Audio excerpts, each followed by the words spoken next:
Well, when I started, I was making visuals with gouache and paint.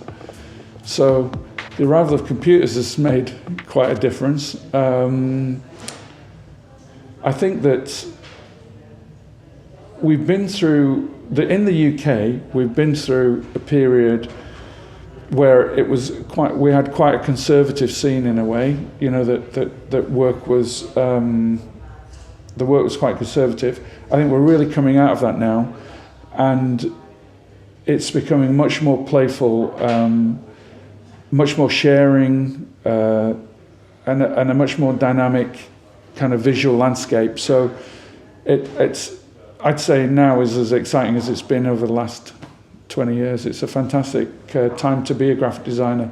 The biggest challenge that we face today, and it's one we've faced every day for the last 20 years, is how to maintain a creative and yet solvent graphic design company.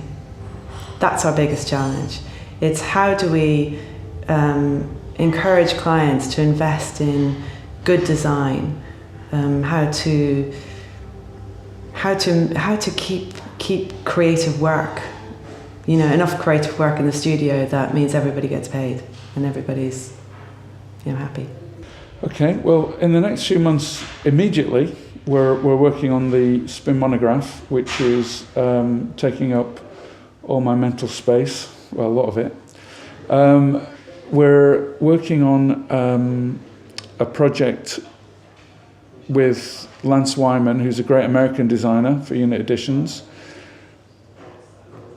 There's an ongoing project which I can't talk about, unfortunately, and I'm gutted I can't talk about it because it's a fantastic project with a university, and it's one of the nicest identities I think we've ever done. So watch out for that, but it's such a shame I can't tell you who it is. We're just coming to the end of a project with a furniture designer called Simon Pengelly, who does this lovely, elegant furniture and various other things. I'd love to see us working with more international clients. We are lucky enough to work with a reasonable amount of, you know, clients abroad. I get really excited by different cultures and going and exploring different cultures. So if there was anything I'd really be ambitious for and really want to do, aside from what we're doing at the moment, which is great, I'm delighted with, it would be to get some more international clients and work with them. For the past 5 years, we've produced 4 or 5 titles a year. We're now going to up that. We've now got, for the first time ever, we've got what publishers call a pipeline. We've got stuff coming down the pipeline, and we may not actually produce a lot more than 4 or 5, maybe 6 a year, but we know what we've got coming. And this year we're going to publish. We know for sure we've got 4 titles to publish. First thing we're going to publish is a book on a Spin monograph, and that's looking at taking a kind of 360-degree view of Spin, their work and their origins and their history. Then we've got something that I think will blow people's minds. We've got a Lance Wyman book.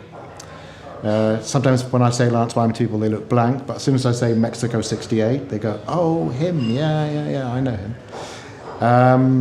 We've got then 2 contemporary subjects.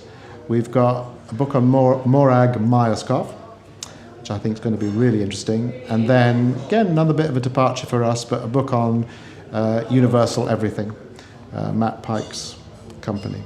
So I think they're going to be fantastic books, but I think they also push us into new areas, contemporary and looking at some contemporary practitioners in a way that we haven't really done before. I'm not a great one for looking at the past, and you can't do a monograph without looking at the past. And so I'm finding, actually it's a really nice process. I'm finding that a lot of the work that I'd just forgotten about, and then I'm going back and looking at actually has some quality still, that it has, you know, that it still looks good, it still works.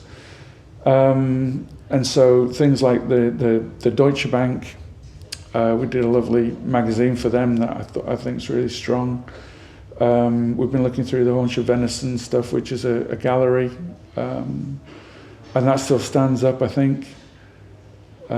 Even as far back as working for Nike and Levi's, you know, it's all hanging together. It's all, you know, it's funny how you just move on to the next thing and don't really think about the past. But when you're you know, you're actively exploring it, it's not half bad. You know, there's some good stuff in there.